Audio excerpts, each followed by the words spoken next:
सहने की एक सीमा होती है, कहाँ तक सह पाएगी। यह श्री सुखदेव गोस्वामी कहते हैं कि एक तो दुख था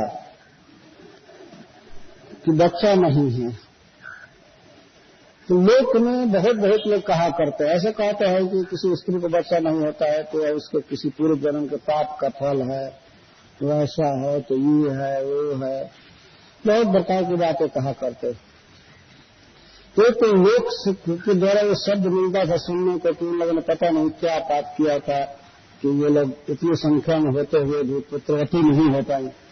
और दूसरे अपने पति के द्वारा जो अनादर हो रहा था, न भोजन का पूछना, न मुख से बात करना और न कपड़ा देना, कुछ भी आदर नहीं, तो ये लोग आपस में मीटिंग थी और अपने दुख को व्यक्त करने लगी, धिकारने लगी अपने को। धिगो प्रजान स्त्रियां पाप, हम बिना संतान की स्त्री हैं, हमें धिक्कार है। धिक अप्रजान स्त्रियां, जिस स्त्री को पुत्र नहीं है उसको धिक्कार है, अर्थात मुझको धिक्कार है। पापा, मैं पापनी हूं। प्रतिष्ठा गृह सम्मता,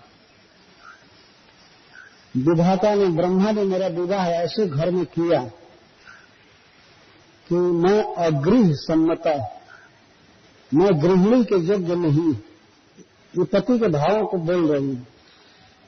मैं ऐसी हूं कि पति मुझे मान नहीं देता है, अपनी पत्नी नहीं समझ रहा है।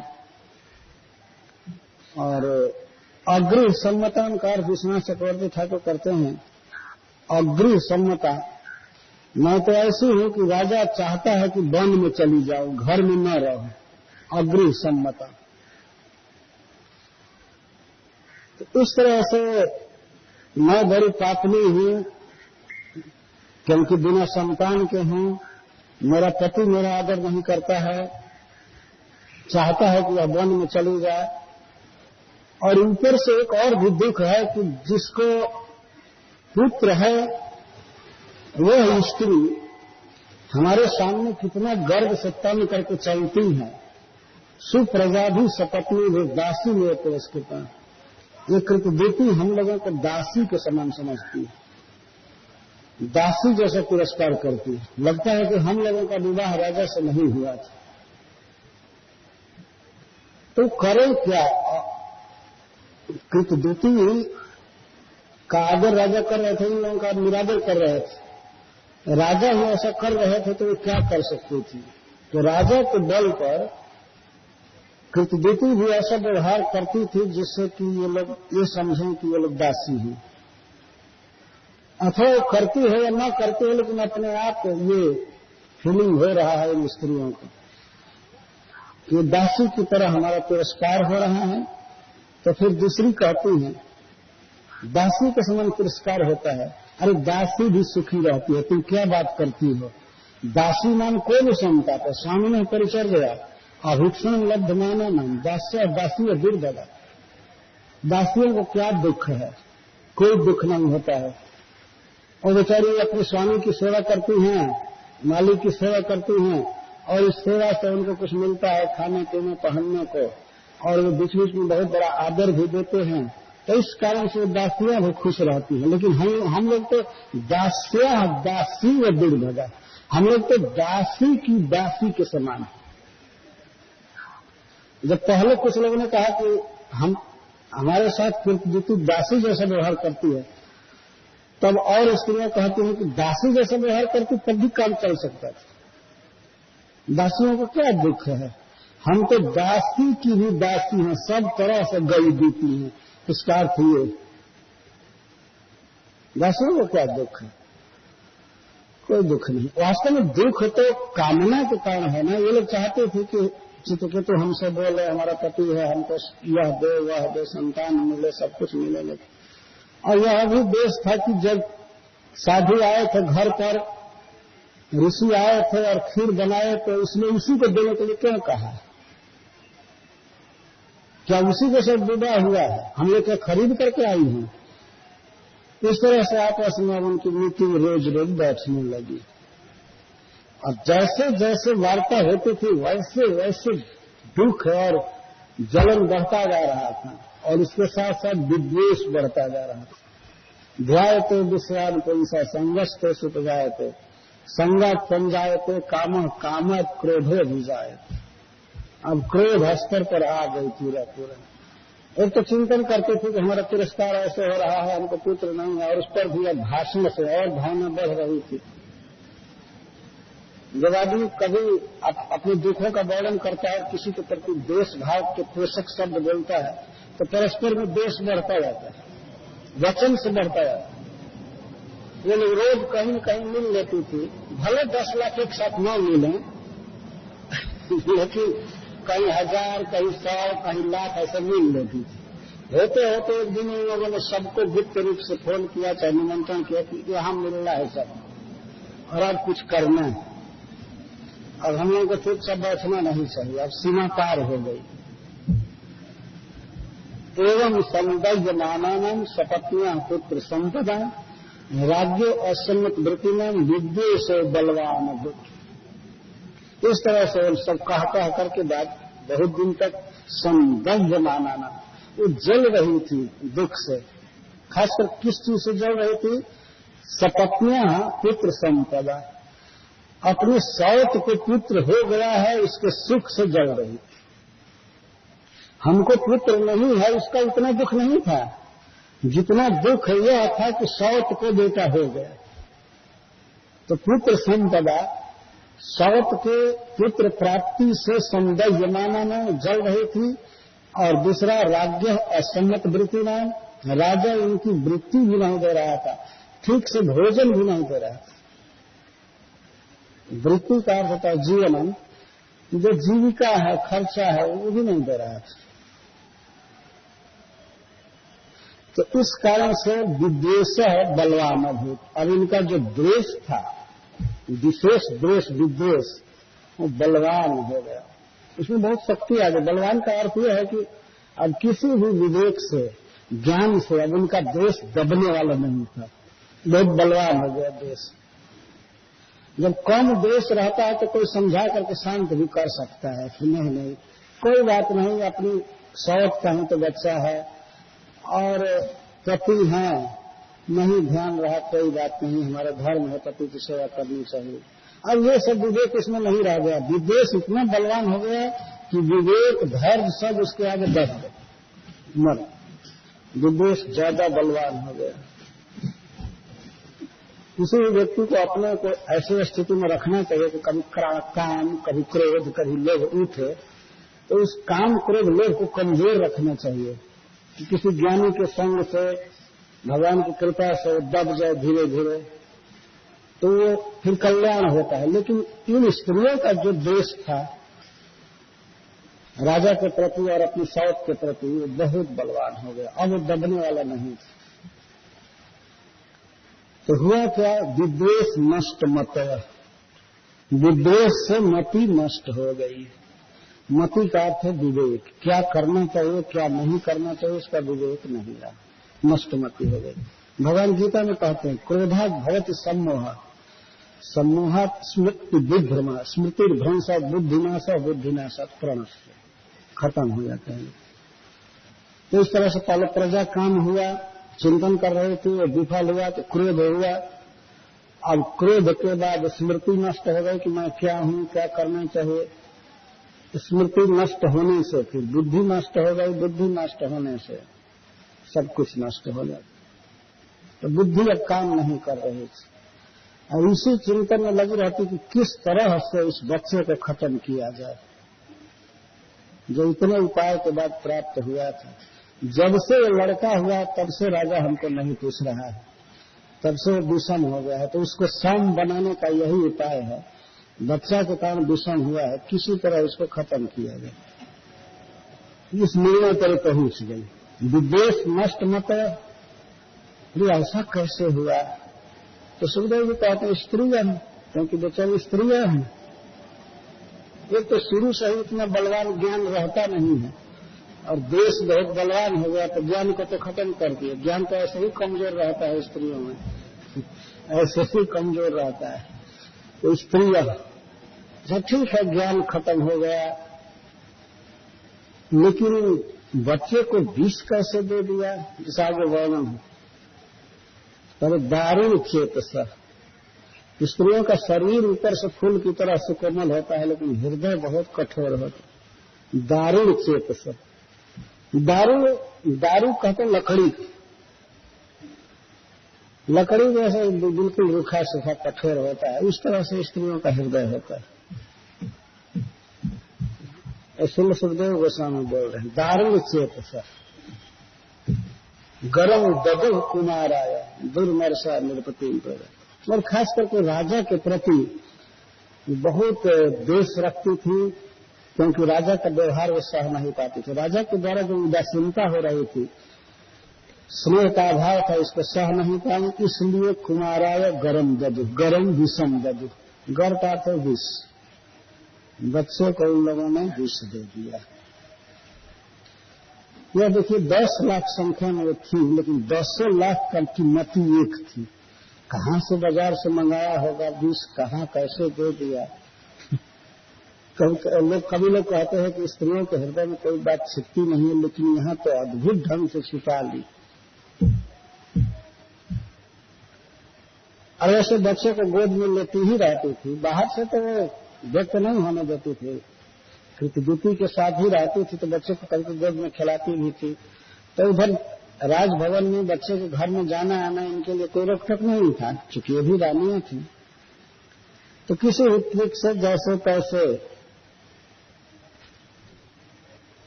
जहर पिला दी, और जहर पिलाते ही बच्चा मर गया। सुकोमल शरीर था, वो उस विष को कहां तक सह सकता था, मर गया। अब देखिए चित्रकेतु और कृतदूती के दुख का दिन आ गया। पुत्र के बिना भी वो दुखी थे, लेकिन इस समय जो दुख होगा, इस दुख से दुख बहुत कम था। दे दिए विष। कृतदूती रजामंती सपत्नी नाम अघम, सपत्नी नाम महत अघम, अपनी सौतों के इस महान पाप का पता कृतदूती को नहीं था। अजानंत, उसको पता नहीं था कि लोग विष दे दी हैं, चाहे कुछ ऐसा सोच रही हैं। तो उस दिन वो घर का काम धंधा कर रही थी, काम में लगी हुई थी, लेकिन बच्चा जब रेगुलर समय से नहीं जगा, जब जगता था कुछ देर होने लगी, तो यही सोचती थी सुप्त एवं संचिंत, सुप्त एवं सोया है। बच्चे से ज्यादा सोच लेती हैं, लेकिन ज्यादा सोते हैं तो उनके भी सोने का टाइम होता है, जग करके रोने लगते हैं, खाने के लिए, पीने के लिए, चाहे जैसे, या केवल मां के गोद में जाने के लिए भी रोने लगते हैं। बच्चों का स्वभाव होता है। तो बच्चा देर तक सोता रहा, तो मां सोचती है सुप्त एवं सोया, व्यचरत ये सुन करके घर में इधर उधर घूमती थी, आवाज नहीं करती थी कि सोया हुआ। शयानम सुचिरम बालम उपधार्य मनुष्य, लेकिन सुचिरम शयानम उपधार्य, और धैर्य रखने वाली कृतदूती ये विचार करने लगी, बच्चा बहुत देर तक सो गया। तो धात्री से, जो बच्चे को कभी कभी अपना स्तन पिलाया करती थी, उसको कहा कि जाओ जरा बच्चे को उठा लाओ, अब भूख लग गई होगी, मैं उसको दूध पिला दूं। सपत्नी ने सुते हुए तो संचिता निरीक्ष व्यचरत दिए, शयानम सुचिरम बालम उपधार्य मनुष्य पुत्रम आनय में भद्र इति धात्री न छोड़े। पुत्रम आनय, पुत्र को लाओ, धात्री से उसने कहा।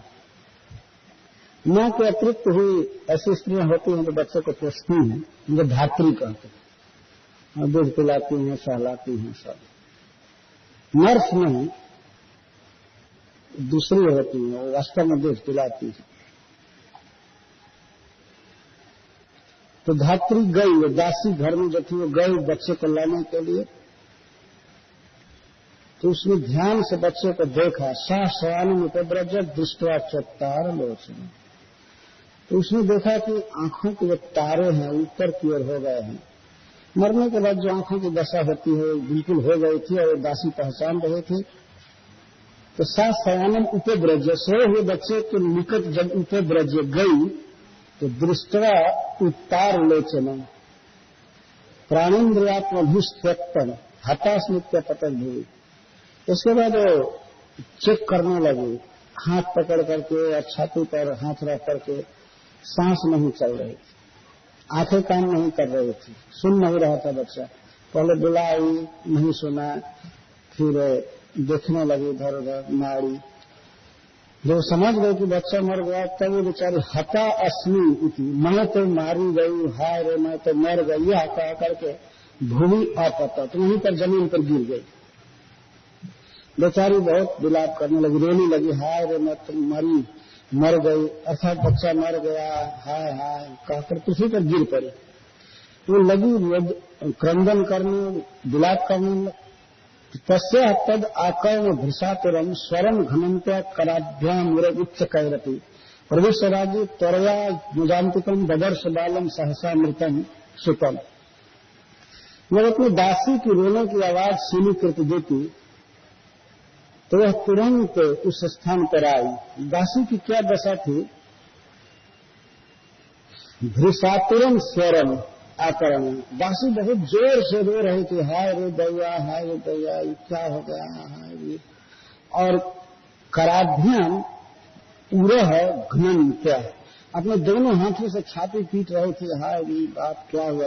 फर्श पर गिर पड़ी थी और छाती पीट रही थी। दुख में आदमी अपनी छाती को पीटता है, तो छाती पीट रही थी और उच्च स्वर से रो रही थी। तो रानी दौड़ करके वहां पर आई, प्रविश्वराजी त्वरया आत्मजानती का, तो दौड़ करके अपने बेटा के पास आई तो बदर्श बालम सहसा मृतम सुतम, तो उसने देखा कि तो बच्चा मर गया। बच्चे को मरा हुआ देख करके वह मूर्छित होकर के वहीं पर जमीन पर गिर पड़ी।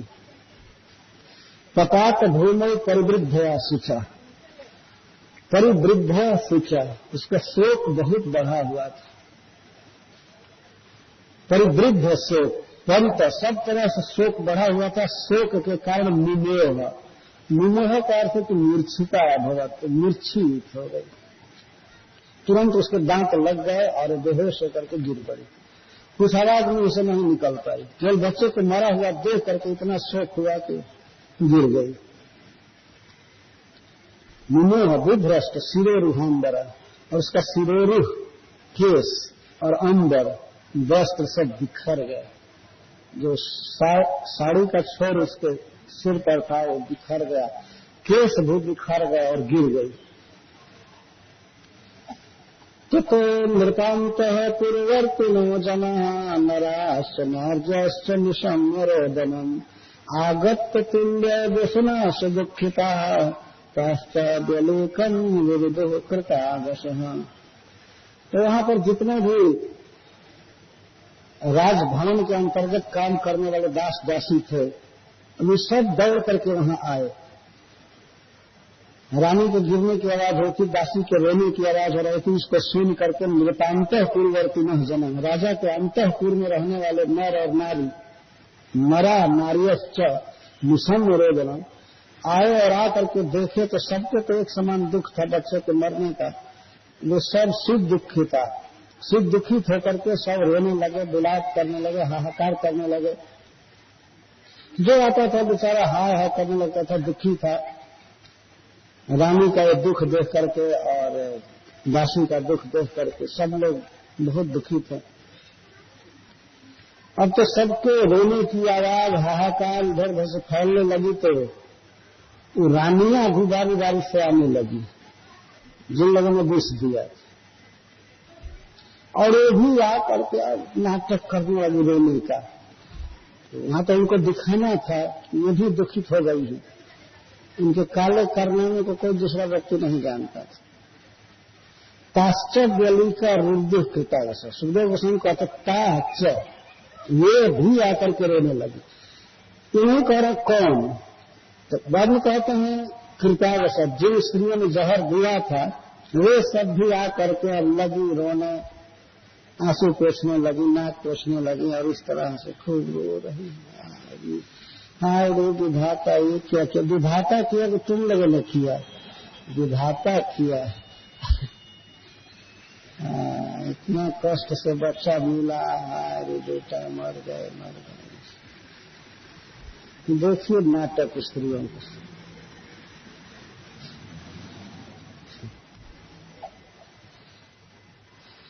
इस तरह से संसार में होता रहता है।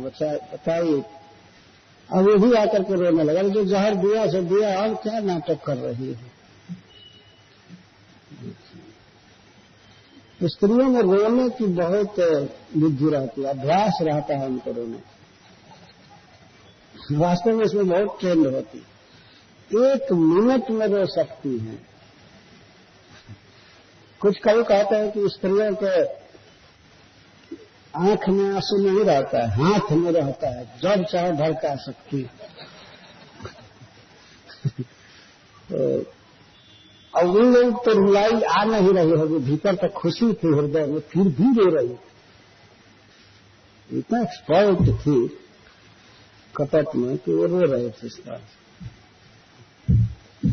इसे आजकल के स्त्रियों को दुखी नहीं होना चाहिए कि उनकी जाति के आदमी की निंदा हो रही है। अरे तो आत्मा पूरे शरीर में, स्त्री शरीर में जाता आता रहता है, कोई स्त्री नहीं है, कोई पुरुष नहीं है। वर्तमान समय में अगर स्त्री शरीर में कोई है तो उसको दुख हो जाती है, तो हम लोगों की निंदा की जा रही है। नहीं, यह तो प्रवृत्ति की निंदा की जा रही है। इस तरह से असहनशीलता, द्वेष और उसके बाद आकर के कपट से रोना, इसमें तो चाहे स्त्री हो चाहे पुरुष हो, इसका कोई भेद नहीं है। लेकिन वहां पर एक आश्चर्य की बात है कि 10 लाख स्त्रियां रो रही थी और भीतर से बिल्कुल प्रसन्न थी। उनका तो काम पूरा हो गया, तो बहुत खुश थी। लेकिन ऊपर से व्यलुकम रोरुदु, व्यलुकम का अर्थ है सकपटम, कपट के साथ रो रही। और जब 10 लाख स्त्रियां रोने लगे कहीं इधर उधर चारों तरफ, तो हाहाकार मच गया। तो राजा कहीं दूर थे, वो सुने तो पूछे कि ये क्या हाहाकार हो रहा है, सब लोग क्यों अकस्मात रोने लगे। तो पता चला कि पुत्र मर गया। श्रुत्वा मृतम पुत्रमलक्षितांतकम विनाष्ट दृष्टि प्रपतम स्खलन पथि स्नेहानुबंधे भितया शुचाभृशं विमोक्षितनु प्रकृतिर्विगर्भितः। राजा ने सुना कि उसका पुत्र मर गया। राजा को तो पहले जिज्ञासा कैसे मर गया, कैसे मर गया, शोक में लगा पूछने कौन मार दिया, क्या हुआ, रोग से मरा, क्या हुआ। तो अलक्षित अंतकम, अलक्षितो अंतकम मृत्यु, जैसे अपने बच्चे की मृत्यु के विषय में उसको कोई पता नहीं चला कि कौन मार दिया, अलक्षित मृत्यु। हमारा था इन स्त्रियों ने मिलकर के उसी की पत्नियों ने लेके राजा को पता नहीं चला। कितनी बड़ी, देखिए इस तरह से किसी बात को छिपा लिया जाता है। खास अपना पति नहीं जान रहा है, 10 लाख स्त्रियों के निर्णय को नहीं जान रहा है। वो समझता होगा कि मैं राजनीति में बहुत बड़ा पंडित हूं, विद्वान। एक दो आदमी के दिल में क्या है कोई कैसे समझ पाएगा, जब 10 लाख के हृदय की बात को कोई जान ही नहीं रहा। फिर भी आदमी अपने को समझता है कि मैं विद्वान हूं, मैं समझदार हूं, मैं ये हूं, वो हूं, ऐसा मानता रहता है। अलक्षित अंतकम, यह सुनते ही कि उसका पुत्र मर गया तो विनष्ट दृष्टि, उसको आंख से दिखाई पड़ना बंद हो गया, मतलब कम दिखाई देना। शोक के कारण ऐसा हुआ। विनष्ट दृष्टि, आंखों के सामने अंधेरा छा गया शोक के कारण, और तुरंत चलने की कोशिश किया, चला अपने पुत्र के तरफ। प्रपतन स्खलन पथि स्खलन, रास्ते में कई बार बेचारा स्खलित किया, पैर स्लिप किया, और प्रपतन कभी कभी तो गिर भी गया, रो रहा था, छाती टूट रहा था, गिर गया। स्नेहानुबंध धितवा शुचा भृषम विमूर्छित प्रकृति गुजर देता। स्नेहानुबंध के कारण उसका शोक बढ़ा हुआ था, प्रतिदिन स्नेह बढ़ा हुआ था, स्नेह के कारण अब आज शोक बढ़ रहा था।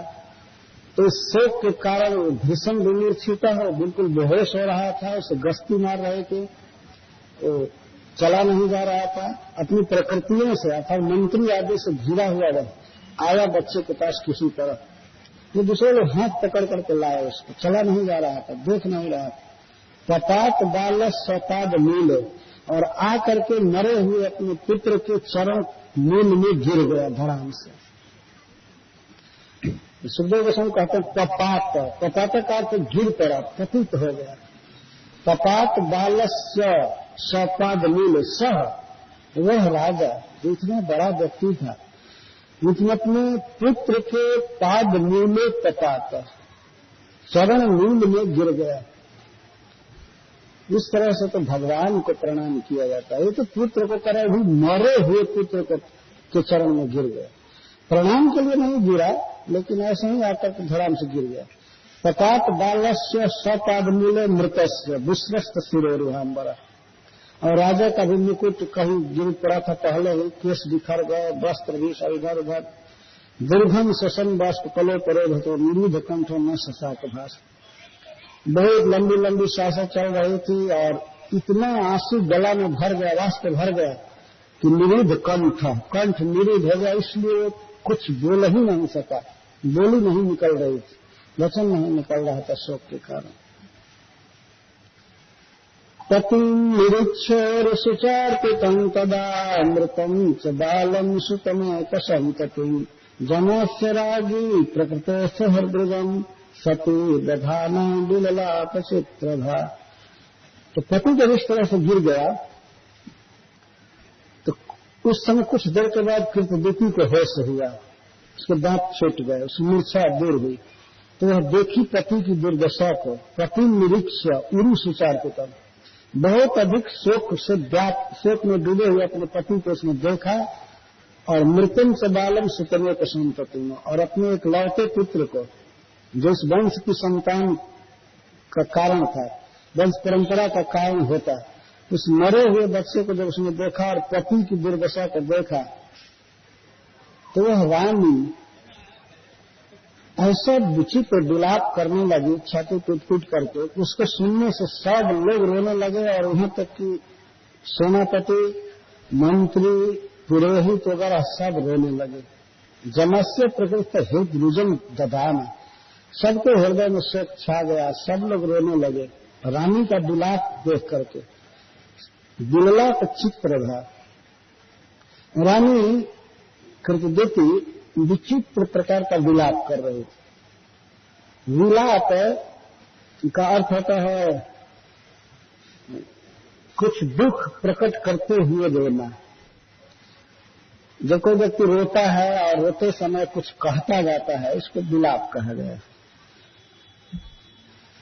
या प्रलाप कहा जाता है। इस विलाप में व्यक्ति को स्वयं यह चेतना नहीं रहता है कि मैं क्या बोल रहा हूं, लेकिन अपने दुख को प्रकट करने की एक भावना होती है, तो वो दुख प्रकट करता हुआ रोता रहा।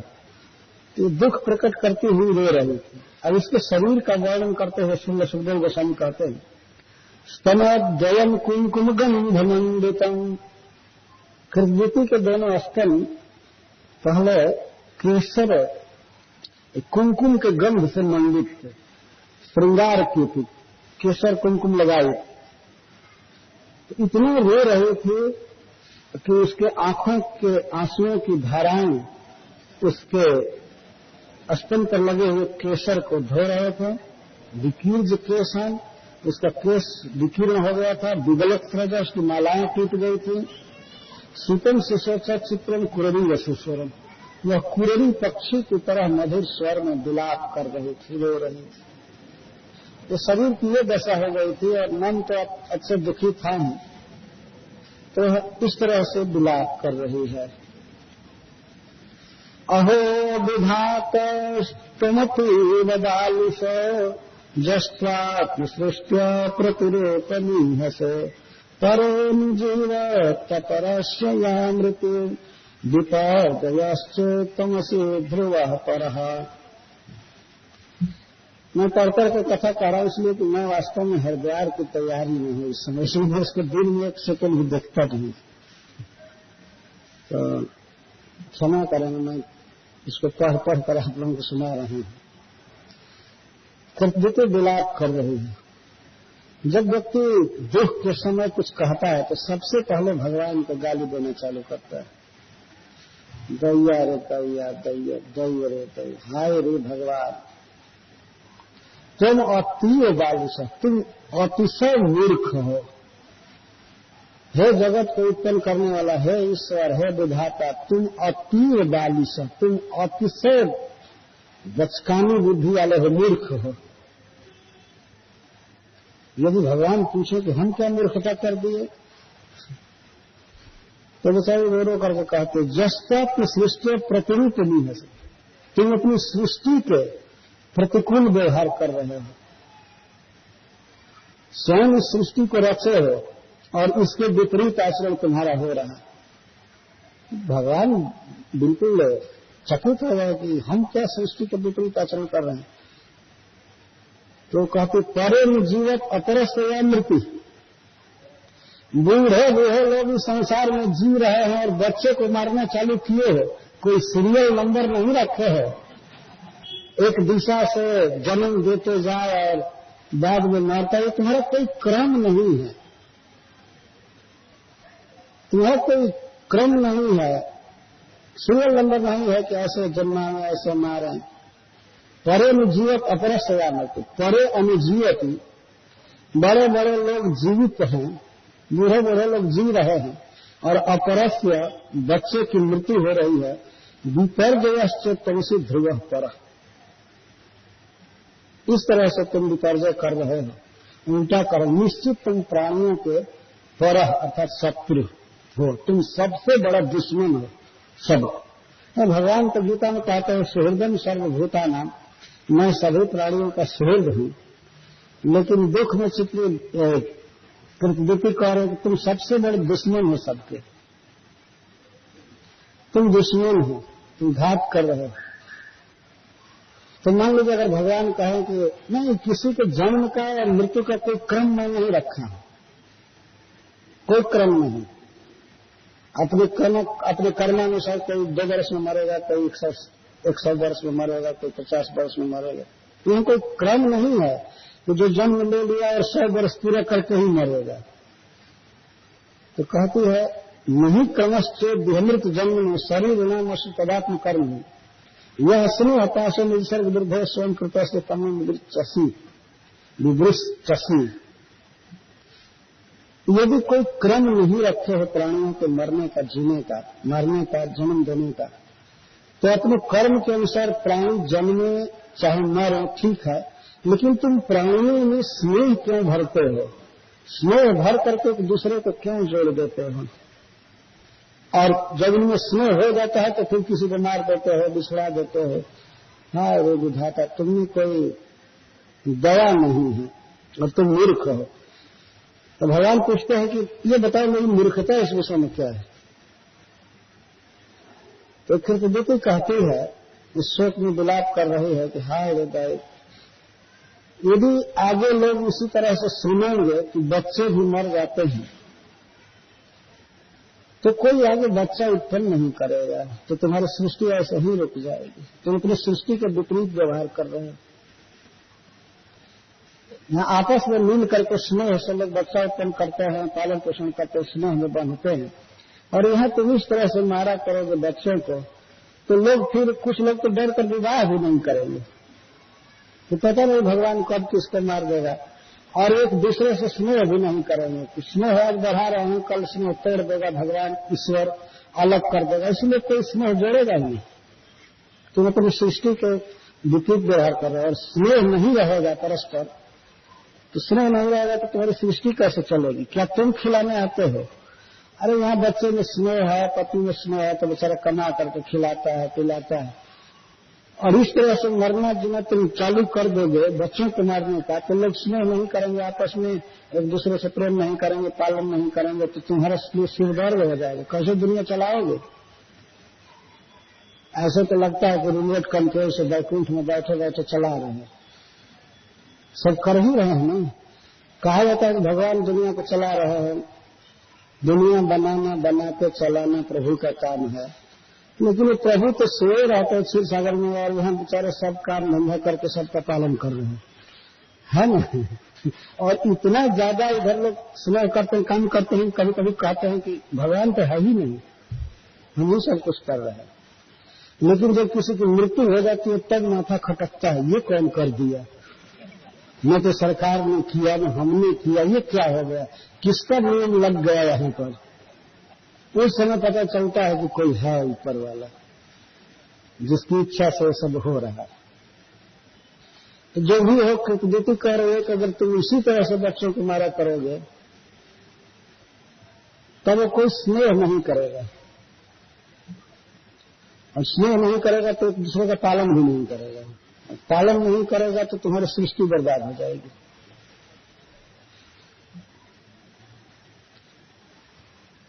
तो तुम निजसर्ग विरुद्ध अपनी सृष्टि को बढ़ाने के लिए यह स्नेह पाशः जो स्नेह बंधन डालते हो प्राणियों में, वह स्वयं ही काट रहे हो। तनुमन विवृष्टसि, स्वयं विवृष्ट, स्वयं काट रहे हो। इसलिए तुम बिल्कुल मूर्ख व्यक्ति हो, तुमको इस तरह से नहीं करना चाहिए। एक नियम बना लो। अरे मारना था तो हमको मार दिए हो, तो बच्चे को क्यों मारे। और वास्तव में भगवान का नियम कभी कभी समझ में नहीं आता है। जब जन्म दिए तो कुछ चलने दो, सीरियल नंबर बेचारे को क्यों बीच में मार दिए। इस तरह से क्या भगवान के मन में समाया हुआ है। दुनिया बनाने वाले, तूने काहे को दुनिया बनाई है, का तेरे मन में समाई है। यह भी तभी लोग बोलते हैं जब उनका प्रेमी बिछुड़ा दिया जाता है। जो कोई किसी से स्नेह करता है और जब बिछुड़ जाते हैं, प्रेम नहीं रहता है, तब दोष दिया जाता है, अरे दुनिया बनाने वाले तुमने क्यों बनाया, तुम्हारे मन में क्या समाया हुआ है, इसलिए करते हो। ये शास्त्र की ही बात है। जब कोई हमारे मन के विरुद्ध घटना हो जाती है तो हम लोग सीधे दुनिया बनाने वाले की खबर लेते हैं, ठीक नहीं किया। और जब अच्छा होता रहता है, सब कुछ ठीक है, तब अहम करता ना किया, और जब गड़बड़ हो जाता है तो सब वो कर रहा है, तो ईश्वर कर रहा है। तो सामान्य रूप से कोई भी व्यक्ति अपने घर में किसी व्यक्ति के असमय मृत्यु के समय क्या सोचता है, उसी बात को यहाँ कृतज्ञता के बहाने दिया जा रहा है। ये सबकी बात है, कोई एक कृतज्ञता की बात नहीं है। किसी भी व्यक्ति का प्रेमी ऐसा संबंध जब मरता है, ये खास करके छोटी आयु में, तो इसी तरह से ईश्वर के प्रति एक आक्रोश होता है कि ये ठीक नहीं कर रहे। और जब ईश्वर गीता में कहता है कि मेरा भजन करो, तब तो कोई मानने के लिए तैयार नहीं। भगवान कहते हैं कि यह शरीर अनित्य है, यह लोक अनित्य है, अनित्य न सुखम लोकम इनम प्राप्त भजस्व नाम, मेरा भजन करो। और यह तो दुखालय है, जन्म मृत्यु निश्चित है, इस पर सब पर ध्यान नहीं देते और केवल ईश्वर को दोष देते रहते। लोगों को कहने का आशय ये होता है कि हे भगवान, शक्ति तुम्हारी और बुद्धि मेरी, मेरे अनुसार किया करो, और सब करने की शक्ति तो तुम में है, लेकिन प्लान मेरा होना चाहिए। यही कहना चाहिए, तुमने क्या प्लान किया, ये 1-2 वर्ष के बच्चे को मार दिया, ये क्या किया, ठीक नहीं किया। और मारना था तो कितने बूढ़े पड़े हुए हैं ओल्ड हाउस में या अस्पताल में, कितने पड़े हुए, उनको मार दिए हो। तो इसको मार करके तुमने तो अपनी सृष्टि के विरुद्ध काम किया। सब लोग डर जाएंगे, कांप जाएंगे, कोई अब नहीं करेगा स्नेह। फिर भगवान को तो पराया समझती ही है कि भगवान से क्या कहना है, उस निर्दय से छोड़ो। अब अपने पुत्र से ही कहनी चालू करती है। तम तात नार्हसुचनाम कृपणामनाथान त्यक्तुम विचक्षपितरम तव शोकतप्तम अंजस्तरोन भवता प्रजदुस्तरम जात भान्तम न जाह्य करले निजमीन दूरम।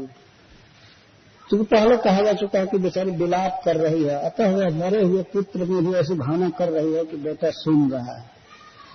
तो कहती है, तुम तात, हे प्रिय पुत्र, न अर्हसि च मम कृपणाम अनाथम त्यक्तुम, तुम मुझ दीन को, अनाथिनी को त्याग कर मत जाओ। देखो तुम्हारे पिता कितने शोक में हैं, तुम्हारे बल से तुम जब पिंड दान आदि करोगे, सत्कर्म करोगे, तो तुम्हारे उस कर्म से हम लोग दुष्कर नरक को पार कर जाएंगे बेटा। तो तुम लौट जाओ, तुम अकरुण जमराज के साथ दूर मत जाओ, यम के साथ मत जाओ बेटा, तुम लौट जाओ।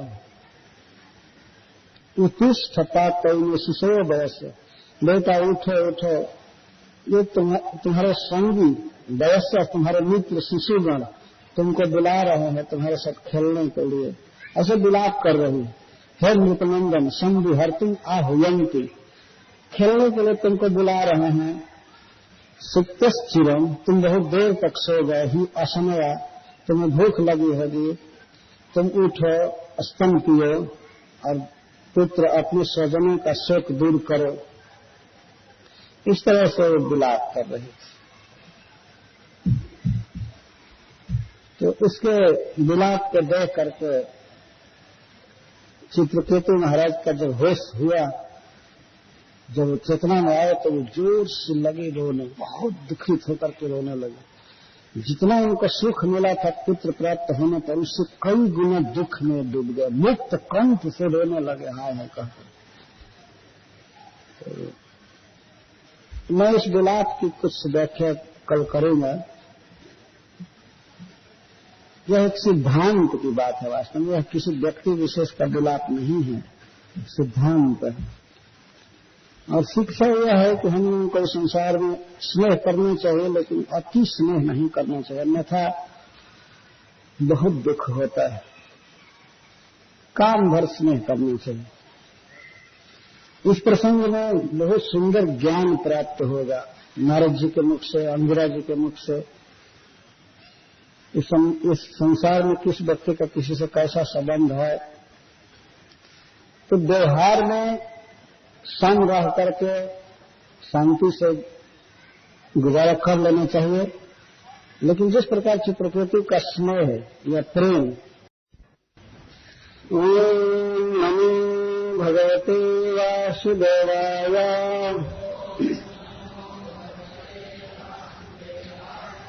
ओम नमो भगवते वासुदेवाय, ओम नमो भगवते वासुदेवाय।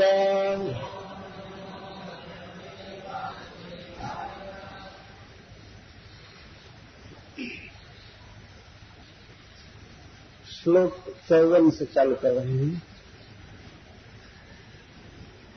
अहो विधातस्त्वमपि वदालुष,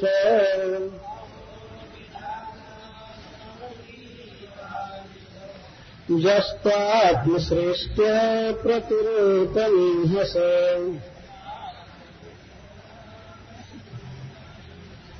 परोनुजीवत्यपरस्य या मृतिः, विपर्गयाश्च त्वमसि ध्रुवः परः।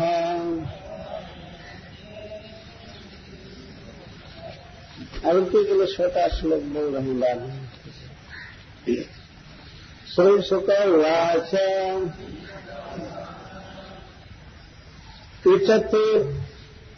उच्चतुर्मृतकोपान्ते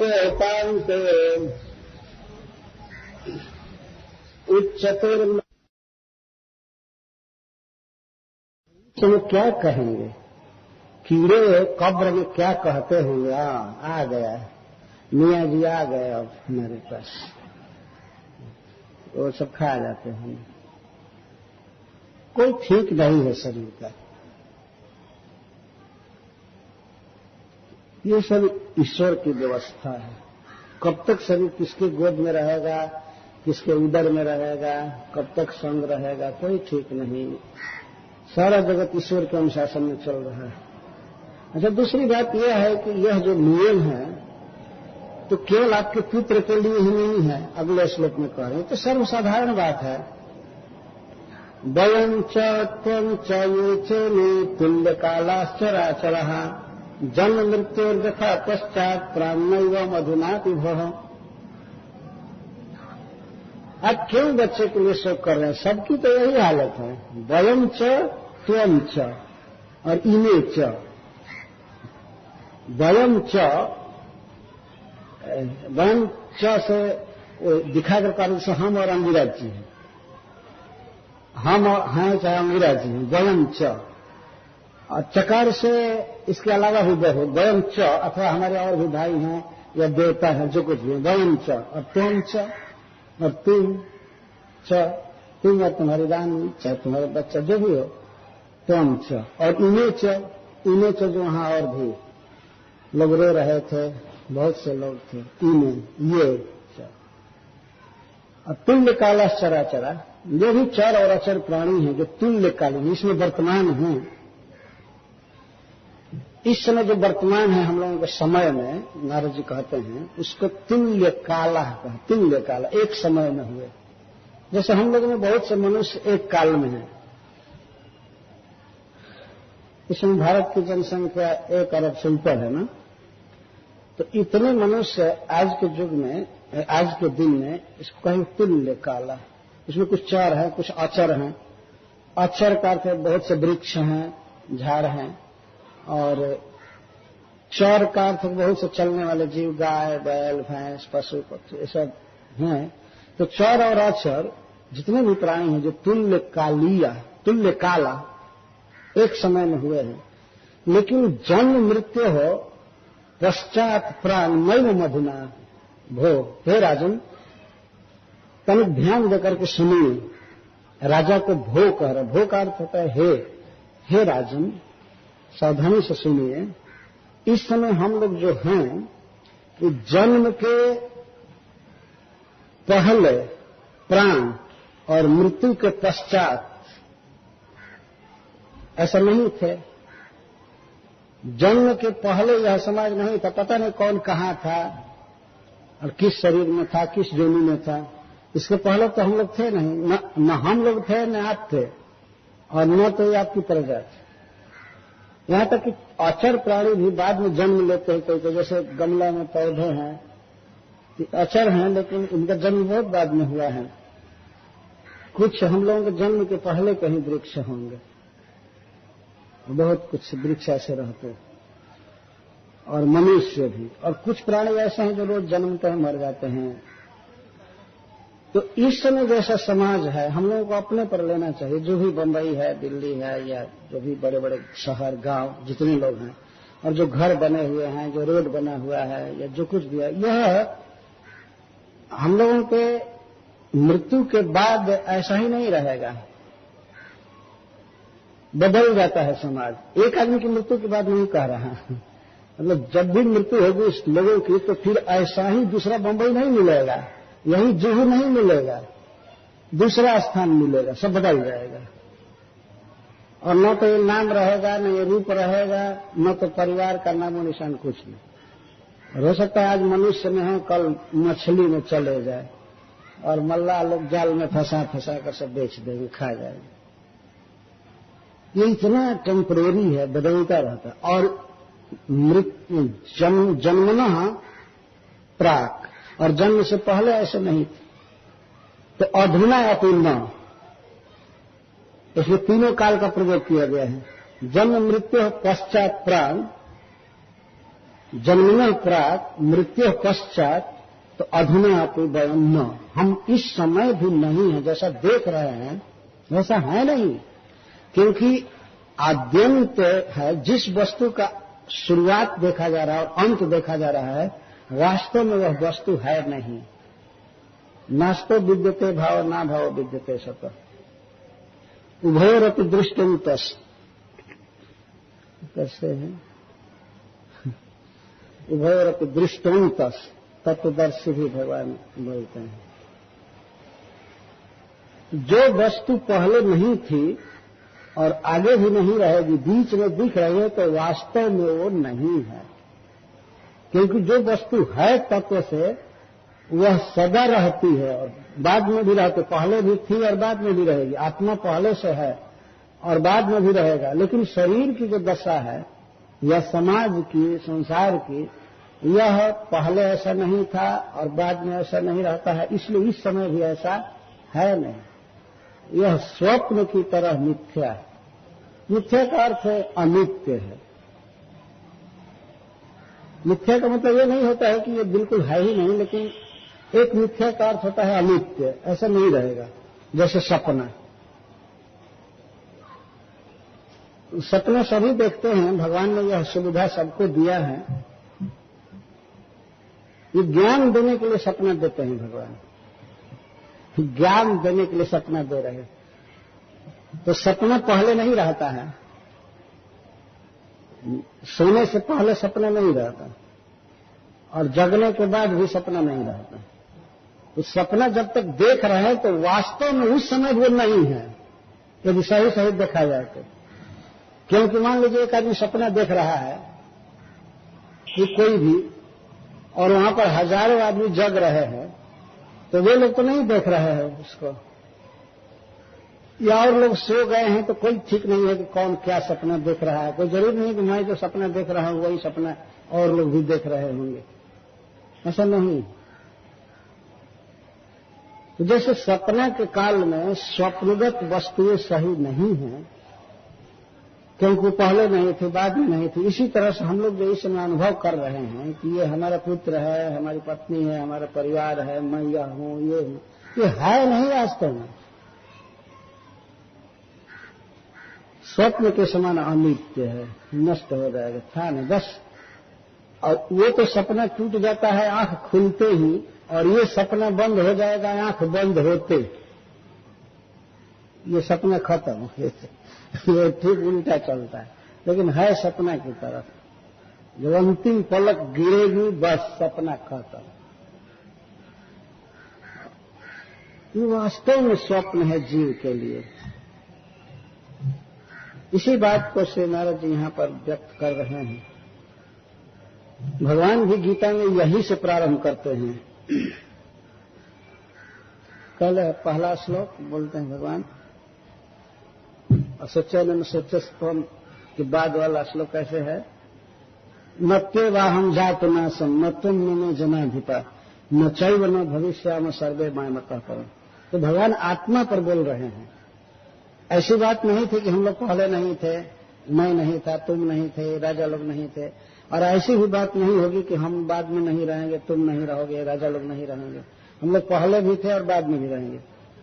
पर शरीर तो मतलब भगवान अपने को बात करके कहते हैं, मेरे अलावा और तो शरीर तो बदल ही जाएगा। यहां पर देह पर बोला जा रहा है, क्योंकि देह को व्यक्ति नित्य मानता है और अचल ध्रुव मानता है।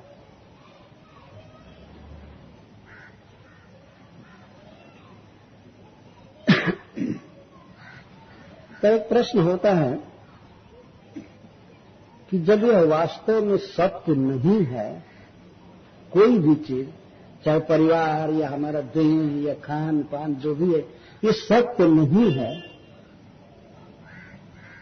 तो यह प्रतीति कैसे होती है कि यह सत्य है? ये कैसे लगता है कि सत्य है? यदि किसी के दो चार बच्चे हैं और कोई आदमी आकर कहे कि आप सपना देख रहे हैं कि आपके बच्चे हैं, वास्तव में है नहीं, कोई इस तरह से कहे तो आदमी कैसे मानेगा? एक तो प्रतीति इन वस्तुओं की और लोगों की देखने में सत्य लग रहा है कि ये सब हैं, और दूसरी बात है कि इनमें अभिमान कैसे होता है? अभिमान का अर्थ अभिमति। एक तो यह दिखाई पड़ रहा है कि यह बच्चा है, और दूसरी भावना है कि यह मेरा है। दो दो अज्ञान घेरे हुए। एक तो बच्चे की स्फूर्ति हो रही है कि ये बच्चा है, और दूसरा विचार उठ रहा है कि मेरा है। ये दोनों क्यों होता है? ये झूठा झमेला है, कुछ है ही नहीं, तो प्रतीति क्यों होती है और अभिमान क्यों होता है? इस तरह के मन में भावना क्यों उठती है? तो इसका उत्तर देते हैं। भूतैर्भूतानि भूतेश सृजत्यवति हन्त्यजः आत्मसृष्टैर स्वतंत्र अनपेक्षोऽपि बालवत्। वास्तव में यह भगवान की माया शक्ति के द्वारा रचा हुआ है, भगवान की माया का प्रभाव है। इस श्लोक में भूतेश कहा जा रहा है भगवान को। भूता नाम ईशः भूतेश। भूत का अर्थ जीव, जीवों के स्वामी भगवान है, उन्हें भूतेश कहा जाता है, चाहे जगन्नाथ कहिए या जीवों के ईश्वर, तो वे सृष्टि करते हैं, या सत्य है, वे सृष्टि करते हैं इसको, इनके द्वारा रचा हुआ जगत है। जैसे मैंने पहले कह दिया कि ये जगत मिथ्या है, झूठा है, तो तर्क किया जा सकता है प्रतीति कैसे हो रही है, इसका भी निरसन किया जा सकता है, प्रतीति कैसे हो रही है। तो हम पूछ सकते हैं सपना में कैसे प्रतीति होती है, क्या सपना में कोई सृष्टि रहती है क्या? मान लीजिए सपना में आदमी देख रहा है कि मैं घर बांध लिया हूं और उसमें मैं यह ऑफिस खोला हूं, यह ऑफिस खोला हूं, इतना फोन लगा लिया हूं, और जगे तो कुछ भी नहीं था। तो ये प्रश्न होगा प्रतीति क्यों हो रही थी? वहां तो कुछ भी नहीं था, ना ऑफिस था, न बेंच था, न टेबल था, न फोन था, कुछ नहीं, क्यों प्रतीति हो रही है? तो वह तो माना जा सकता है कि भाई वह मनोभ्रम है, स्वयं पूरा नहीं हुआ तो मन का एक दूषित अवस्था कल्पना कर लेता है। लेकिन उसी तरह से ये सब तो नहीं है, इसको कैसे मान लिया जाए कि यह सपना है? ये वास्तव में सपना नहीं है, परंतु सपना की तरह अनित्य है। कहने का मतलब ये है, रहेगा नहीं और पहले भी नहीं था, पर सपना तो वास्तव में मिथ्या होता है। तो यह भगवान की लीला है, सृष्टि है। वे वस्तुओं की रचना किए हैं, किसी बच्चे को जन्म देते हैं, और जो विवाह शादी वगैरह होते हैं तो वास्तव में भगवान ने स्त्री बनाया है, पुरुष बनाया है, फिर नियम भी बनाया है, व्यवहार बनाया है, ये सब चलता है, ईश्वर की सृष्टि है। क्योंकि वे भूतेश हैं, वे जीवों के ईश्वर हैं, कंट्रोलर हैं, वही खाने पीने की व्यवस्था करते हैं, सब करते हैं। परंतु भगवान की एक चाल है, वो सृष्टि करते हैं तो भूतई, जीवों के द्वारा सृष्टि करते हैं, स्वयं आकर के कुछ नहीं गढ़ते हैं। यहाँ पर भूतई ही का अर्थ पित्रादि भी, माता पिता आदि द्वारा भूतानि पुत्रादि सृजति, वो जीवों से जीवों की सृष्टि कर लेते हैं। भगवान की ऐसी माया शक्ति है कि वह जीवों में भ्रम पैदा करती है, मोह पैदा करती है, और दो जीव मिलकर के एक जीव की सृष्टि करते हैं। जीव की सृष्टि अर्थात देह की सृष्टि, यह कहने का अर्थ। आत्मा की सृष्टि नहीं की जा सकती, न जाए तो मृत्यु व कदाचित। परंतु देखा जाता है कुछ जीव मिल करके कुछ जीवों को पैदा करते हैं, माता पिता आदि मिल करके बच्चे पैदा करते हैं। तो बच्चों को यहां भूतानी कहा गया, और भूतई पितृ आदि भी भूतेशा सृजति, और सृष्टि करते हैं। अवति माता पिता के रूप में सृष्टि करते हैं, राजा सरकार आदि के रूप में अवति रक्षति, और सर्प आदि के रूप में हंति मार देते हैं। यहां जो कोई भी व्यक्ति मर रहा है किसी भी रोग से या एक्सीडेंट से, कुछ भी देखा जाए, लेकिन तत्वतः यह ईश्वर के द्वारा सब हो रहा है। ईश्वर जीवों के द्वारा जीवों को पैदा करता है, जीवों के द्वारा जीवों का पालन करता है, और जीवों के द्वारा जीवों को मार देता है। पर ऐसा देखा जाता है कि कभी कोई मर गया, किसी को मार दिया कोई, तो दूसरे पर दोषारोपण किया जाता है, और विशेष करके ईश्वर पर। ईश्वर पर उस समय दोष लोग देते हैं जब कोई मर जाता है, तो उसके स्वजन लोग। परंतु जन्म होता है, पालन होता है, तो कहते हैं कि हम बहुत कमाई करके तब पाल रहे हैं। उस समय ये नहीं कहते हैं भगवान चला रहा है, भगवान पाल रहा है, ऐसा नहीं कहते हैं। परंतु वास्तव में भगवान पालन करते हैं। सारी दुनिया में देखिए तो कितने बच्चे रोज हो रहे हैं, कितने जीव जंतु रोज पैदा हो रहे हैं। उनको पैदा करने वाले कोई न कोई माता पिता है, तो माता पिता को प्रेरित करके भगवान उनसे सृष्टि कराते हैं, राजा के द्वारा पालन कराते हैं, सर्प व्याघ्र आतंकवादी आदि के द्वारा मार देते हैं। ये भगवान की व्यवस्था है। इससे ये नहीं समझना चाहिए कि आतंकवादी भगवान से लाइसेंस लिए हैं मारने का। इनके लिए दूसरे भगवान आतंकी पैदा करते हैं, तो उनको मार दिए। जितने आतंकवादी हैं वे भी मारे जाते हैं बुरी तरह से। ये भगवान की व्यवस्था है। तो ईश्वर इस तरह से जगत की सृष्टि करता है और जीवों में उसकी माया जो है ये भावना पैदा करती है कि यह मेरा है। यदि इस तरह की भावना न हो तो कौन किसका पालन करेगा? भगवान को बहुत चिंता लग जाएगी वैकुंठ में कि तो कोई कुछ कर नहीं रहा है। तो एक व्यक्ति नहीं लड़ रहा था महाभारत में, तो भगवान उसको गीता समझा बुझा करके काम कराए। नहीं, चलो लड़ो लड़ो लड़ो, काम करो काम करो। भगवान ने साफ कहा कि निठल्ले बैठे रहने की अपेक्षा कर्म करना ठीक है। भगवान नहीं चाहते हैं कि संसार मरे हुए लोगों से भर जाए, चुपचाप कोई काम धंधा नहीं, कुछ नहीं। खूब चलना चाहिए। जब सृष्टि किए हैं तो खूब अच्छा से चलना चाहिए। तो भगवान इस तरह की भावना पैदा करते हैं। माया शक्ति जीवों में स्नेह उत्पन्न करती है, अज्ञान उत्पन्न करती है, जिससे कि जीव सबका पालन कर सके। श्रीमद् भागवतम में कहा गया है 2 स्थान पर। एक जगह कहा गया कि ब्रह्मा जी ने सबसे पहले पुरुषों की सृष्टि किया और उनको कहा कि तुम काम करो, ठीक से रहो। तो उन्होंने देखा कि पुरुष जो है सारे उच्छृंखल हो रहे, कुछ कर नहीं रहे थे, ऐसे ही घुमाकर जैसे घूम रहे थे। तो ब्रह्मा जी विचार करने लगे कि अब क्या करें, तो कुछ काम नहीं कर रहे हैं। तब उन्होंने अपने आधे देह से, मनोमय देह से स्त्री की सृष्टि किया। जब स्त्री की सृष्टि किया तो जया पुंसम मतिर्हृता, तो उसने पुरुष की मति को कैप्चर कर लिया। हृता शब्द का हरण कर लिया, तो उस सेंटर में आ गई। अब बस अब उनको काम करना ही है, सब कुछ करना ही है। अब ठीक हो गए। तो ब्रह्मा जी काम कराने के लिए स्त्री की सृष्टि की, कि स्त्री की ममता में पड़ करके जीव फिर घर बनाता है और सब करता है। यदि स्त्री नहीं रहे तो पेड़ के नीचे भी रह जाएगा, उसको चिंता ही नहीं होगी। लेकिन स्त्री लाने के लिए तो पहले घर बांधना पड़ता है ना, देखा जाता है। हाँ, पुराना घर है तो उसका रेनोवेशन करते हैं, सजाते हैं, क्योंकि नई वधू के आने के पहले घर चमकना चाहिए, अच्छा होना चाहिए। यह सृष्टि ही स्त्रियों के लिए है एक प्रकार से, अगर देखा जाए तो ब्रह्मा जी ने ये किया।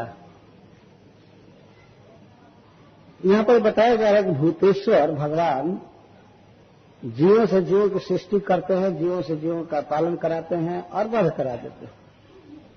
यह भगवान की शक्ति है जो जीवों में इस प्रकार की भावना पैदा करती है। और ये प्रतीति होती है कि यह मेरा पुत्र है, यह मेरा यह है, ये हमारा ये है, ये हमारा शत्रु है, ये हमारा ऐसा है, ये है वो। ये न हो तो कोई काम धंधा चलेगा ही नहीं।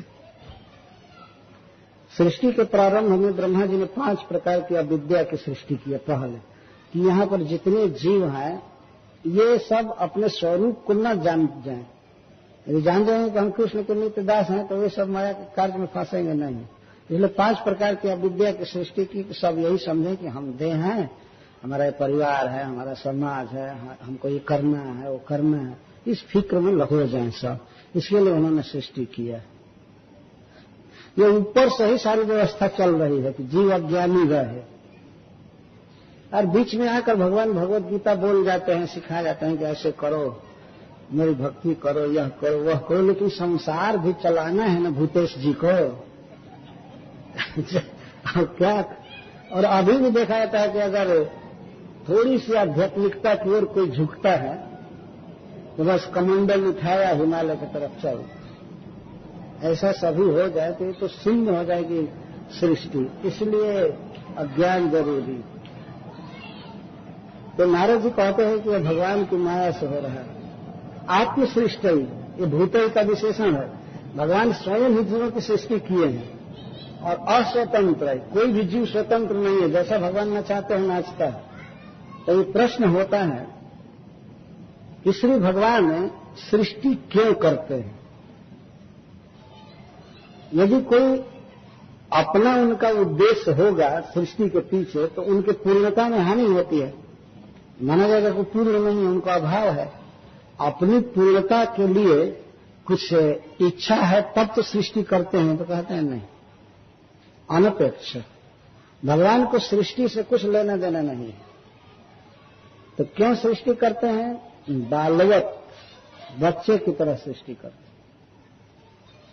बच्चे कभी कभी समुद्र के किनारे या नदी के तट पर या कहीं घर से बाहर खेलते हैं तो कई खिलौना बनाते हैं, सृष्टि करते हैं, घरौंदा बनाते हैं, घर बनाते हैं, लेकिन उनका कोई बहुत उद्देश्य नहीं होता है। बच्चों को हमने लोगों ने देखा है खेलते हुए, तो खेलते हैं खासकर नदी के तट पर बालू का घर बनाते हैं और कहते हैं कि इस घर में रसोई पकाया जाएगा, इसमें ये किया जाएगा, इसमें ये रखा जाएगा। सब बच्चे खेलते हैं। हम लोगों ने देखा अपने गांव में नदी है तो उसमें हमेशा देखते हैं ये घर, पूछते भी हैं इसमें क्या करोगे, तो इसमें देवता रहेंगे, इस घर में इसमें रसोई घर रहेगा, इसमें गाय के लिए भूसा रहेगा, इसमें गोईठा रहेगा, कंडा रहेगा। गांव के लड़के बताते हैं इसमें ये रहेगा, ये सोने का रहेगा। और जब टाइम हो जाता है खाने का अथवा शाम हो जाती है तो अपने बनाए हुए घर को लातों से लाटा लूटी करके चाहिए। खूब आनंद आता है उनको ढाहने में भी, जैसे बनाने में आनंद आ रहा था वैसे ढाहने में भी लात से पीटने में भी इसको अच्छा हंसते हुए चल। भगवान भी इसी तरह से, उनका कोई अपना प्रयोजन नहीं है, रचते हैं, सृष्टि चलता है, इसके बाद प्रलय काल में लाता लूटी करके वो भी सो जाते हैं। जो कौन झंझट चला में जाए वो भी क्षीर समुद्र या गर्भ समुद्र में सो जाए। यहाँ पर बालवत कहा जा रहा है, बालक की तरह भगवान मौज में रहते हैं। दत्तात्रेय जी के 24 गुरुओं में एक बच्चा गुरु माना जाता है। उसको कोई चिंता नहीं होती है कि कैसे घर का खर्चा चलेगा, क्या होगा। बच्चा बहुत खुश रहता है, मान अपमान का भी बोध नहीं होता है, घर की चिंता नहीं होती है, आराम से सो जाता है, खा लेता है, पी लेता है। तो भगवान भी बच्चे की तरह, उनको कोई चिंता नहीं, वो सब तरह से परिपूर्ण है, सृष्टि करते हैं। अच्छा, और आगे बता रहे हैं कि ये जो जन्म, मृत्यु या पालन, ये जो व्यवहार है, जन्मादि जो व्यवहार है, वास्तव में देह का होता है, आत्मा का नहीं। जन्म आत्मा का नहीं होता है, पालन आत्मा का नहीं होता है, विनाश भी आत्मा का नहीं होता है, देह का केवल होता है। देहेन देहिनो राजन देहा देहो भी जायते बीजा देव यथा बीजम देह्यर्थ ये शाश्वत। हे राजन, देही के देह से, देही के देह द्वारा देही का देह अभिजायते जन्म लेता है। तो तीन बार यहां देही कहा जाएगा। देही शब्द एक बार है लेकिन 3 जगह लगाना पड़ेगा। देही कहते हैं देह वाला, आत्मा को देही कहते हैं, और देह का अर्थ शरीर है। देही के देह से, देही के देह द्वारा देही का देह उत्पन्न होता है। ये अर्थ है। तो देहेन का यहाँ अर्थ है पिता, पिता के द्वारा। तो पिता भी एक देही है, देह वाले हैं। तो देह वाले पिता के देह से, देही माता के देह से देही जीव का देह अभिजायत, ऐसे जन्म लेता है। एक बच्चा जन्म लेता है तो 2 देह से जन्म लेता है, पिता के देह से तो देहेन, मां के देह से प्रकट होता है तो देहात, और उसका देह जन्म लेता है इसलिए देहिन देह अभिजायत। यहां देह, देही, देह इसलिए कहा जा रहा है कि आत्मा जन्म नहीं लेता है, आत्मा नहीं बढ़ता है या पाला पोसा जाता है, या और आत्मा नहीं मरता है।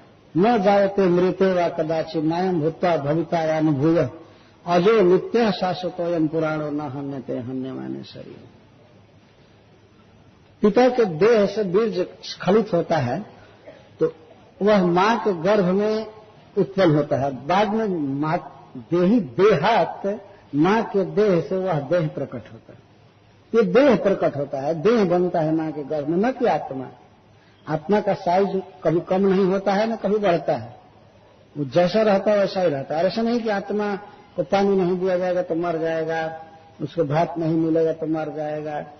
ये सब देह के लिए जरूरी है, आत्मा के लिए नहीं। बीजा देव तथा बीजम, जैसे एक बीज से दूसरा बीज पैदा होता है, तो इस तरह से एक देह से दूसरा देह पैदा होता है। देही अर्थ है यह शाश्वत है। देही जो है, देह वाला आत्मा, वो शाश्वत है, वो नहीं जन्म लेता है, नहीं मरता है। कैसे? अर्थ युवा भूमि आदि के समान हो, शाश्वत। इस तरह से जैसे खेत है, खेत हमेशा रहता है, कुछ काल के लिए मान लीजिए, उदाहरण दिया जा रहा है अर्थ का। अर्थ भूमि, अर्थ में सबसे पहला अर्थ है भूमि। तो भूमि से हर एक साल कुछ न कुछ फसलें पैदा होती रहती है। झाड़ भी उत्पन्न होते हैं, विकृत होते हैं, कुछ काल में झड़ जाते हैं, मर जाते हैं। लेकिन भूमि ज्यों की त्यों रहती है, पृथ्वी रहती है और उसमें और चीजें जन्म लेती रहती है। तो उसी तरह से आत्मा ज्यों का त्यों रहता है, लेकिन आत्मा की उपस्थिति के कारण उससे देह उत्पन्न होते रहते हैं, देह उत्पन्न होते रहते हैं। पर आत्मा ज्यों का त्यों रहता है, शाश्वत रहता है। देह जन्म लेता है तो देह मरता भी है, देह छोटा है तो देह बढ़ता भी है, देह पतला है तो देह मोटा भी है, मोटा है तो छीण भी होता रहता है। कई लोग रोज इस फेर में पड़े हुए हैं कि देह को थोड़ा पतला किया जाए, या पतले देह वाले सोचते हैं थोड़ा और भर जाए, देह मोटा हो जाए, है ना। पर आत्मा तो ज्यों का त्यों है, देह कभी पतला हो जाता है या मोटा हो जाता है या जल जाता है, कट जाता है, जो कुछ भी हो। पर आत्मा को ये सब प्राकृतिक पदार्थ स्पर्श नहीं कर सकते। नैनम छिंदम के शस्त्राणी नैनम दहति पाव करने चैनम क्लोद्यम त्यापन न शोषयति मारुता। कितना अच्छा उदाहरण दे रहे हैं। आत्मा जब से है ऐसा ही है, लेकिन इसको पता नहीं कितने कितने शरीर मिले होंगे, इसके कर्मों के कारण उत्पन्न होते रहते हैं देह। 84 लाख प्रकार की योनियां हैं, और उसमें जीव को पता नहीं कितना कितना देह लेना पड़ा होगा, छोड़ना पड़ा होगा। तो जो भी जन्म हुआ, बढ़ना घटना हुआ या मरना, देह का हुआ। आत्मा ज्यों का त्यों रहा। जैसे भूमि में कितनी फसलें रोज पैदा होती है साल में। कोई मान लीजिए चावल का खेत है, तो वर्ष में कभी कभी 2 बार 3 बार भी फसलें लगाई जाती है। बंगाल में हम लोगों ने देखा है, फसलें उत्पन्न होती हैं। भूमि ज्यों कहते हैं, कितने फसलें हुए और काट दिए गए। तो इस तरह से आत्मा ज्यों का त्यों रहता है, लेकिन ये देह का केवल जन्म आदि होता है। और इसके बाद ये कह रहे हैं कि एक बहुत प्रश्न उठता है कि यदि देह नश्वर है और नश्वर देह का प्रतियोगी है आत्मा, तो आत्मा भी नश्वर हो सकता है? एक प्रश्न बनता है, क्योंकि देह के साथ ही व्यवहार हो रहा है आत्मा का। जैसे आत्मा को देही कहते हैं, देही का अर्थ है देह वाला, देह वाला। तो अगर देह क्षीण हो रहा है, देह काला है, गोरा है या बुखार आ रहा है, तो देह के चूंकि साथ है आत्मा, तो आत्मा पर भी प्रभाव तो होता ही होगा, राजा नहीं। देह देही विभागो यम अभिवेक कृत पुरा जाति व्यक्ति विभागो यम यथा वस्तु कल्पित।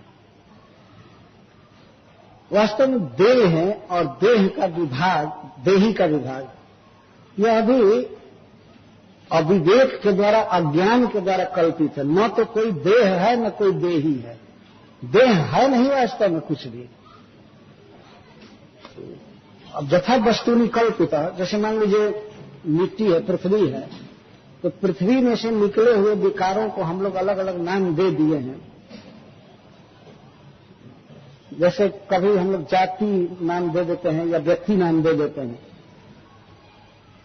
तो पृथ्वी से बहुत वस्तुएं निकलती हैं। मिट्टी के कोई घड़ा बना है, कोई कुल्हड़ बनता है छोटा सा, कोई दीपक बनता है वास्तव में वो मिट्टी।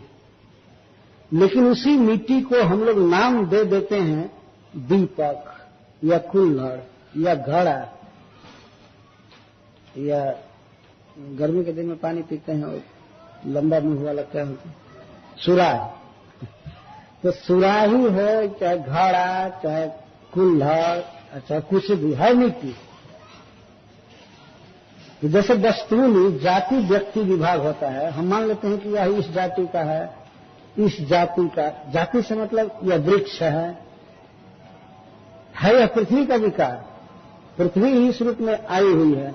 लेकिन हम लोग व्यवहार में हमेशा कहते हैं, जाति विभाग में जैसे करते हैं, यह वृक्ष है, ये तो एक विभाग हुआ। दूसरा जाति विभाग करते हैं, यह नारियल है, नारियल नाम दिया गया है पृथ्वी का विकार, लेकिन पृथ्वी के ही विकार में लाखों नाम दे दिए जाते हैं, लाखों विभाग किए जाते हैं। वास्तव में आत्मा के साथ देह का कोई संबंध नहीं है, लेकिन पंच महाभूत जो है, पृथ्वी, जल, अग्नि, वायु और आकाश, इन पांचों को मिला करके आकार में बना दिया जाता है, इसी को देह कहा जाता है। लेकिन इस नाम दे दिया गया इसको देह, पर है इसमें भूमि, जल, अग्नि, वायु और आकाश, इसके अलावा कुछ नहीं है। और एक दिन यह देह रहेगा नहीं, रहता नहीं है, अंत में बिखर करके अपने कारण में विलीन हो जाता है। तो जब तक है अलग इस तरह से बना हुआ तो इसको कहते हैं देह है, देह है, देह है। इसमें जाति विभाग करते हैं और व्यक्ति विभाग करते हैं। जाति व्यक्ति विभाग हो जाता। जाति का अर्थ है कि मनुष्य है या वृक्ष है या पशु है, और व्यक्ति विभाग करते हैं, फिर विविध नाम देते हैं, यह है या यह है।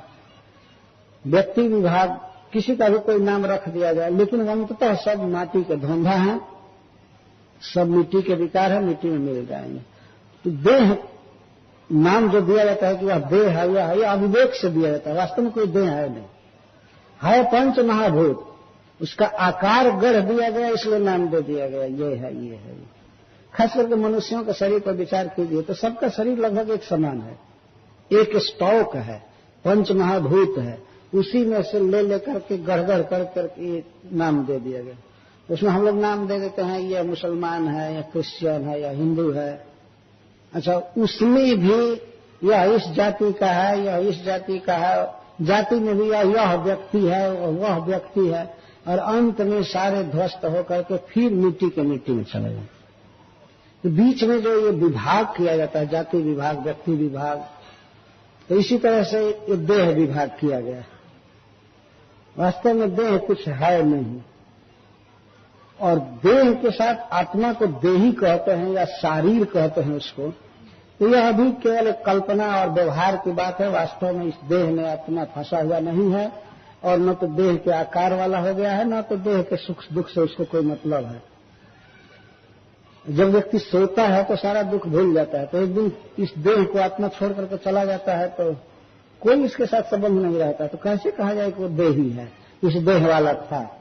इसके बाद उसको याद ही नहीं आती है कि वो देह कीड़ा खाया कि आग में जला, क्या हुआ। तो आत्मा में यह कहना कि यह देही है, यह भी एक गलत है। यहाँ पर नारद जी कहते हैं देह देही विभागो अयम अविवेक कृतः पूरा, जाति व्यक्ति विभागो अयम यथा वस्तु निकल्पित। जैसे वस्तुओं में पंच महाभूत में हम लोग कल्पना कर देते हैं, यह है वह है। जैसे मावा है, मावा को लेकर के दुकान में मिठाइयां बनाते हैं, उसमें चीनी है, मावा है, और मान लीजिए कोई चीज, लेकिन उसका नाम रख देते हैं, ये पेड़ा है, बर्फी है, यह है वह, ये जो विभाग हुआ, ये विभाग करते हैं, लेकिन वास्तव में मावा के अलावा कुछ नहीं है। या और जो आइटम जिस आइटम से बना हुआ है अंततः हुआ ही है। जब तक कोई एक धुंधा के रूप में रहता है मावा, तब तक मावा नाम रहता है, और जब काट कूट कर मिठाई बना दिया गया तो ये हो गया, ये हो गया, ये हो गया, तुरंत बदल जाता। लेकिन तत्वतः वो अपने स्वरूप में है मावा। अच्छा है, इसी तरह से ये देह नहीं है वास्तव में, ये पंच महाभूत है, ये गड़गड़ करके धुंधा अलग अलग करके थोड़ा किया गया है, उसके बाद फिर अपने स्वरूप में हो जाएगा। अच्छा, ये तो देह का विभाग गलत है, अज्ञान से कल्पित है। और आत्मा का देही विभाग जो है उसको कहना वो भी गलत है, क्योंकि वो देह से बिल्कुल भिन्न है, फिर दूसरे देह में जाता है। और देह में रहते हुए देह से असंग है, देह को काट दिया जाएगा, आत्मा नहीं करता है, देह जल जाता है, आत्मा नहीं जलता। हवा देह को सुखा सकती है, लेकिन देह आत्मा सुखता नहीं। ये तो केवल व्यवहार चलाने के लिए कह दिया गया है, ये देह है और देही है, लेकिन वास्तव में अज्ञान से कल्पित है। आत्मा जो है पृथ्वी की तरह, अर्थ की तरह शाश्वत, इतना समझा करके दोनों भाई चुप हुए। श्री शुकवाच एवं आश्वासितो राजा चित्रकेतुर्द्विजुक्ति प्रमृज्य पाणिना वक्त्रम आधिम्लानम भाषत। इतना सुनते ही राजा चित्रकेतु को ज्ञान हो गया, क्योंकि पहले से भक्त थे। बीच में ममता का ऐसा झटका लगा था कि वे इतने अज्ञानी हो गए थे, लेकिन वास्तव में भक्त थे। तो इस प्रकार द्विजोक्ति भी उन ब्राह्मणों के सदुपदेशों से उनको जब ज्ञान दिया गया एवं आश्वासन दिया गया, ज्ञान दिया गया, तो अपने पाणी में अपने एक हाथ से आधिम्लानम वक्रम प्रमृज्य, चिंता से रोने से उनका मलिन चेहरा हो गया था, उस चेहरे को एक हाथ से प्रमृज्य पोंछ करके, और तब वे बोले नारद जी और अंगिरा जी से। राजा चित्रकेतु का मुख मलिन हो गया था बिल्कुल, आधिम्लानम, और कुछ भी नहीं हुआ था राजा को, न तो बुखार आया था, न कोई धूप लग रहे थे, न कुछ भी, लेकिन भीतर जो शोक हो रहा था वो शोक उनके मुख कमल को सुखा दिया था। उनका मुख बिल्कुल मुरझा गया था। इस कहते हैं आधिम्लानम, चिंता के कारण मलिन। तो एक हाथ से मुख पोछ प्राणिना। ये प्रश्न होता है कि दोनों हाथ से आंसू क्यों नहीं पोछे? दोनों हाथ से पोछ सकते थे। इसका उत्तर यह है कि राजा इतना कमजोर अनुभव अपने को कर रहे थे शोक के मारे कि एक हाथ से धीरे धीरे उठे और ऐसे एक हाथ से पोछ रहे थे। एक हाथ फंसा हुआ था खंभे की तरह शरीर को टांगने, सीधा बैठ नहीं सकते थे, इतना दुख में। एक हाथ से आंसू पोछे और पूछते हैं राजोवाच कौ जुयाम ज्ञान संपन्नौ महिष्ठौ च महीयसाम अवधूतेन भूदेशेण गूढ़ाविह समागतौ। कौ जुआन, आप दोनों कौन हैं? जब शुरू में आए थे तो मर रहे थे, लोट लोट करके छटपटा रहे थे, आप पूछ रहे आप कौन हैं? थोड़ा ज्ञान हुआ तो पूछने लगे आप कौन हैं? ज्ञान संपन्न, आप दोनों ज्ञान से परिपूर्ण हैं, संपन्न हैं। मह्यसम च महिष्ठ, महात्माओं में आप दोनों श्रेष्ठ महात्मा लग रहे हैं, महानों में सबसे श्रेष्ठ आप दोनों। अवधूत वेशेण गूढ़ यह समागत, अवधूत के वेश में आप दोनों अपने स्वरूप को छिपाए हुए हैं। अवधूत का अर्थ होता है त्यक्त शरीरादर। जो व्यक्ति शरीर पर कोई ध्यान नहीं देता है, केवल आत्मा के कल्याण में लगा रहता है, और ठीक से पहनता भी नहीं है, न ठीक से घर बांधता है, न रहता है, उसको अवधूत कहते हैं। तो भगवान में इतना मन उसका लगा रहता है कि अब शरीर सजाना, घर सजाना, इस पर उसका ध्यान नहीं रहता, तो उसको अवधूत कहते हैं। अवधूत का अर्थ यह नहीं है कि पूरा मन देह नहीं है लेकिन फिर भी नग्न घूम रहा है, पहन नहीं रहा है जानबूझकर समाज को ठगने के लिए, उसको अवधूत नहीं कहते। पहले जमाने में मान्यता थी कि कोई अवधूत है तो लोग ये सोचते थे कि बेचारे को अपने शरीर की शुद्धि नहीं है, भगवान के चिंतन में डूबा हुआ है, ऐसा लोग मानते थे। तो अवधूतों का बहुत बड़ा आदर था। तो कुछ जो ठग होते हैं वो लोग सोचते हैं कि जब अवधूतों का आदर होता है तो हम भी ऐसे बाजार में नग्न घूमेंगे तो हमारा आदर होगा, हम भी शरीर का आदर नहीं कर रहे, हम भी जटा बढ़ाए रखेंगे, जैसे तैसे राख लगाएंगे तो हमारा भी आदर होगा। होता ही है। लेकिन नारद जी और अंगिरा जो वास्तव में अवधूत जैसे हैं तो ये लोग बहुत तरह के कपड़ा नहीं पहनते हैं, बहुत साधारण कपड़ा पहनते हैं, जूता तो कभी लगाते ही नहीं, कभी कंघी नहीं करना, कुछ नहीं। नारद जी की जटाएं चमकती हैं लेकिन कभी कंघी नहीं किए होंगे, चमचम सूर्य की तरह जटा चमकती है। तो पूछते हैं कि अवधूत वेश गूढ़, आप दोनों अवधूत के वेश में अपने महिमा को छिपाए हुए हैं, आप कौन हैं जो मेरे पास आए हैं? फिर वो दोनों भाई चुप थे तो अपने आप ही कहते हैं चरंत यौनव कामम ब्राह्मणा भगवत प्रिया। मैं जानता हूं कि इस पृथ्वी पर भगवान के प्रिय ब्राह्मण लोग घुमा करते हैं, भगवान के भक्त वैष्णव ब्राह्मण सब घुमा करते हैं, भ्रमण करते रहते हैं। क्यों भ्रमण करते हैं? मादृशान ग्राम्य बुद्धि नाम बोधाय, मेरे जैसे ग्राम्य बुद्धि लोगों को ज्ञान देने के लिए घुमा करते हैं। महाराज चित्रकेतु अब समझ रहे हैं कि मैं ग्राम्य बुद्धि हूं। ग्राम्य का अर्थ होता है समूह में भोगे जाने वाला सुख, ग्राम्य कहते हैं। खास करके कोई व्यक्ति स्त्री में आसक्त होता है और स्त्री पुरुष के जो व्यवहार हैं, घर बनाना, खाना, कमाना, सब यही, इसको ग्राम्य कहते हैं। ग्राम्य, बस इंद्रिय तृप्ति में जो लोग लगे रहते हैं उनको ग्राम्य कहा जाता है। तो हम हैं ग्राम्य बुद्धि।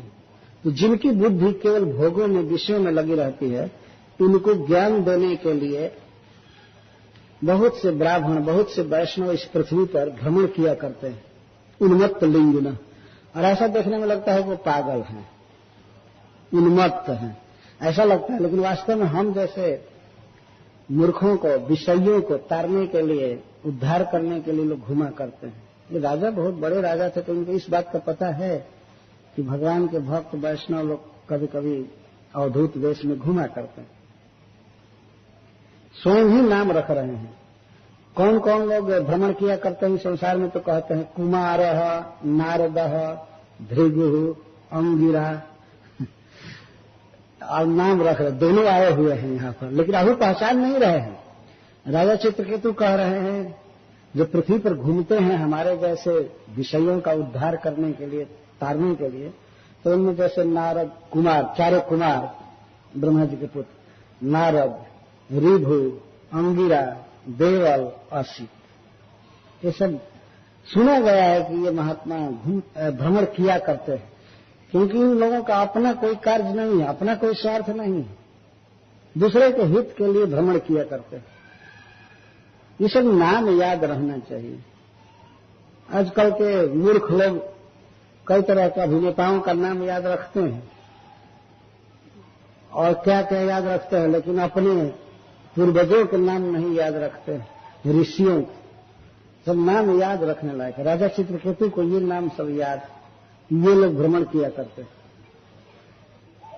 चार कुमार, नारद मुनि, ऋभु, अंगिरा, देवल, असित, अपांतरतम, व्यासदेव, मार्कंडे, गौतम, वशिष्ठ, भगवान परशुराम, भगवान कपिल देव, भगवान शिव सुखदेव गोस्वामी, दुर्वासा मुनि, याज्ञवल्क्य, जातुकर्ण, अरुणी, लोमस जी, च्यवन, दत्तात्रेय, आसुरी, पतंजलि, वेदशिरा,